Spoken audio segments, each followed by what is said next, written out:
అందరికీ నమస్తే అండి. ఈ మధ్య కాలంలో ఏది మాట్లాడినా గానీ సోషల్ మీడియాలో ఒక ట్రెండ్ అవుతుంది. అదొక వార్ అవుతుంది. అసలు సంబంధం లేని మనుషులొచ్చి దాన్ని పెద్దగా జేసి, భూతద్దం లెక్క జూసి, ఇంకేదేదో ఎక్కడికో వెళ్ళిపోతుంది. సో, ఇదంతా ఎందుకు జెప్తున్నాను, ఈ మధ్య కాలంలో 'ఇడుపు కాయిదం' అనే సినిమాకి సంబంధించి మొదలు పెడుతున్నామని జెప్పేసి అన్నారు. దాంట్లో హీరో బానే ఉన్నారు. హీరోయిన్ బానే ఉంది. తీసేవాళ్ళు బానే ఉన్నారు. డబ్బులు పెట్టేవాళ్ళు బానే ఉన్నారు. కానీ దానికి హైప్ ఎలా రావాలి? ఏదో ఒకటి క్రియేట్ చేయాలి. అంటే ఈ సినిమా గురించి అని చెప్పట్లేదు. ఒక సినిమా తీయాలి, దాన్ని ప్రమోషన్ చేయాలంటే చాలా డబ్బులు ఖర్చవుతున్నాయి. దాన్ని కాంట్రవర్సీగా చేస్తేనే సినిమా హిట్ అవుతుంది. సో ఇక్కడ 'ఇడుపు కాయిదం' సినిమాను పవన్ కళ్యాణ్ గారు ఏమైనా వద్దన్నారా? 'ఇడుపు కాయిదం' సినిమాలో హీరోయిన్‌ని నటించొద్దని చెప్పారా? 'ఇడుపు కాయిదం' అనే సినిమా పేరు బాగా లేదని చెప్పేసి ఏమన్నా చెప్పాడా? 'ఇడుపు కాయిదం' సినిమా చెయ్యకూడదు, వీళ్ళందరూ నటించకూడదు అని చెప్పేసి ఎప్పుడైనా ఆర్డర్ ఇచ్చాడా? ఇవ్వలేదు కదా. మరి మీరెందుకు అందరూ కలిసి పవన్ కళ్యాణ్ మీద పడడం ఎందుకు? అసలు పవన్ కళ్యాణ్‌కు 'ఇడుపు కాయిదం'కి ఏమైనా సంబంధం ఉందా? లేదు కదా. పవన్ కళ్యాణ్ గారు మాట్లాడినప్పుడు ఈ సినిమా పేరు నాకు నచ్చలేదు, ఈ సినిమాను ఆడనివ్వను, ఈ సినిమాలో ఎవరు నటించకూడదు అన్నప్పుడు అదొక కాంట్రవర్సీ, దానికో అర్థం ఉంది. మాట్లాడినప్పుడు విలువ ఉంటుంది. అసలు ఆయనకు సంబంధమే లేదు. ఈ సినిమా అనేది తీస్తున్న విషయం కూడా, సినిమా పేరున్న విషయం కూడా అతనికి తెలియకపోవచ్చు. కానీ అతను బిజీలో ఉన్నాడండి. పొలిటికల్‌గా వెళ్ళిపోయాడు. కోట్ల రూపాయలు వచ్చే ఆదాయాన్ని పక్కన పెట్టి, తన సినిమాలను కాదని, తను ప్రజలకు ఏదో ఒకటి చేయాలనే ఉద్దేశంతోటి, తను రాజకీయంలో ప్రజలు ఎదుర్కొంటున్నటువంటి సమస్యల పైన పోరాడుతున్నాడు. తప్పులేదు. ఎక్కడైనా పవన్ కళ్యాణ్ గారు కాంట్రవర్సీ చేయాలని, తెలంగాణను కించపరిచే విధంగా మాట్లాడితే, ఎవరి భూములైనా కబ్జా చేస్తే, ఎవరి సినిమానైనా ఆపేస్తే, ఎవరినైనా అనవసరంగా కించపరిస్తే, కొట్టిస్తే దాని మీద రియాక్ట్ కావచ్చు. అతను చేసేది తప్పనొచ్చు. అసలు అతను ఏం చెయ్యకుండానే ఈ మధ్య కాలంలో ఏం మాట్లాడినా కానీ దాన్ని ఒక పెద్ద భూతద్దంలాగా చూసి, అతని మీద ఎందుకింత కోపాలు, ద్వేషాలు పెరుగుతున్నాయో అర్థం కావట్లేదు. పోనీ నేనే మాట్లాడుతున్నాను, పవన్ కళ్యాణ్ గురించి మాట్లాడుతున్నాను. పవన్ కళ్యాణ్ గారికి మీరు అభిమాని కాబట్టి మీరు ఇష్టం వచ్చినట్టుగా మాట్లాడుతుండొచ్చు, మీరు అభిమానంగా మాట్లాడుతుండొచ్చు అని మీకు డౌట్ ఉండొచ్చు. నేను ఎవ్వరికీ అభిమాని కాదు. ఏ సినిమా బాగా ఆడితే ఆ హీరోనే నా హీరో. ఇక పొలిటికల్కి సంబంధించి కూడా ఏ పార్టీ గెలిచినా కానీ ప్రజలకు మంచి సేవ చేసి, ఇవన్నిటి మంచి పనులు చేస్తే వాళ్ళకి అభిమాని. ఏదేదో మాట్లాడి ఒక మనిషిని ఇంత క్రూయల్‌గా మీరు చేసేటువంటి నిందలు, అతను ఎంత బాధపడతాడో అర్థం చేసుకోండి. మనం వేసేటువంటి ప్రశ్న, మనం చెప్పేటువంటి సమాధానాలు చాలా కరెక్ట్‌గా ఉండాలి. చాలామంది చూస్తున్నారు. పవన్ కళ్యాణ్ మాట్లాడలేదు కదా, మరి ఎందుకు పవన్ కళ్యాణ్ మీద ఇంత ఆడిపోసుకుంటున్నారు? కొండగట్టు ఆలయానికి, తెలంగాణలోని కొండగట్టు ఆలయానికి కోట్ల రూపాయలు ఇచ్చాడు. మీరు ఇచ్చారా? మీరు అభివృద్ధి చేశారా? చేయలేదు కదా. ఆంధ్ర ప్రాంతానికి చెందినటువంటి పవన్ కళ్యాణే కదా ఇచ్చింది. మీరు ఏ రోజైనా కొండగట్టుకు ఏమైనా చేశారా? చేయలేదు కదా.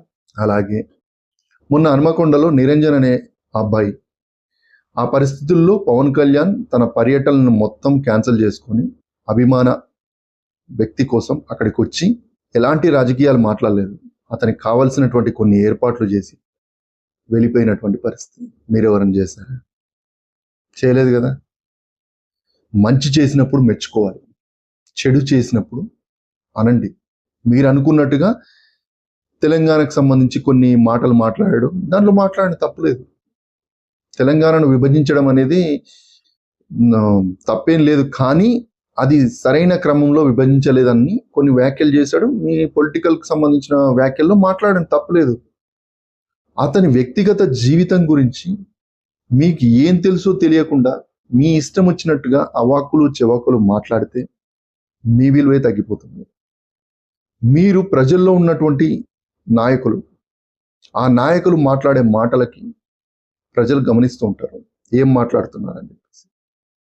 ప్రశ్నకి ఒక ప్రశ్న ఎవడైనా వేస్తే ఆ సమాధానం ఎలా ఉండాలి? దానికి తగ్గట్టుగా ఉండాలి.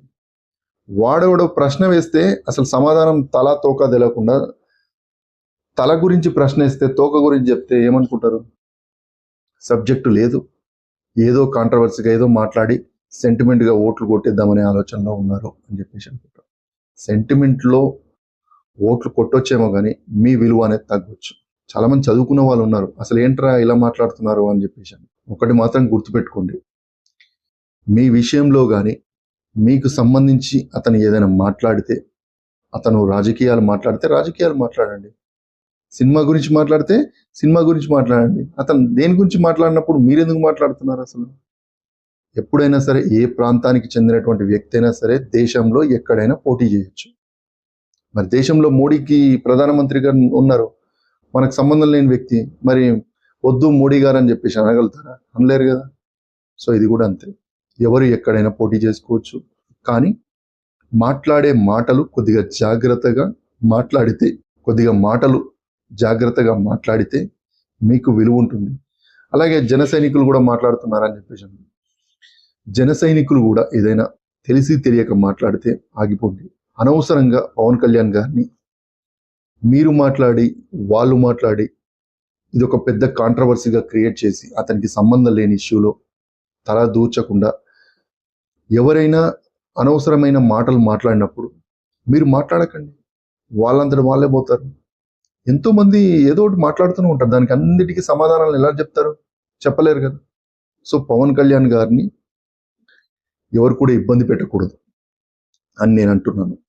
అలాగే కొంతమంది రాజకీయ నాయకులు కూడా, వాళ్ళు కూడా సంబంధం లేని విషయాల్లో ఎవరైనా కాంట్రవర్సీ చేస్తే కూడా వాళ్ళు కూడా వాళ్ళ గురించి మాట్లాడకుండా వదిలేయండి. ఏదో పవన్ కళ్యాణ్ గురించి మాట్లాడొద్దు అని నేను అంటలేదు. ప్రతి ఒక్కరైనా సరే ఎవరో ఎన్నో ప్రశ్నలు వేస్తుంటారు, ఎవరెవరో సమాధానాలు చెప్తుంటారు, తెలిసినట్టుగానే మాట్లాడుతుంటారు, వాళ్ళ ఇంట్లో తిరిగినట్టుగానే మాట్లాడుతుంటారు, అన్ని తెలుసు అన్నట్టుగానే మాట్లాడుతుంటారు. కానీ సో ఇదంతా కూడా సంబంధం లేని ఇష్యూని పవన్ కళ్యాణ్కు అంటగట్టకూడదని చెప్తున్నాను. అంతే తప్ప వేరే ఏమీ లేదు. ఎవరిని కాంట్రవర్సీగా నేను అన్న మాటలు ఏమీ ఉండవు. కానీ మీ విలువను తగ్గించుకోకుండా మీరు కూడా భవిష్యత్తులో మంచి రాజకీయాలు చేస్తూ మీరు కూడా భవిష్యత్తులో మంచి పదవులు పొందాలని ఆశిస్తున్నాను. నా ఎక్స్ప్లెనేషన్ మీకు నచ్చితే ఒక లైక్ చేసి సబ్స్క్రైబ్ చేస్తారని ఆశిస్తున్నాను.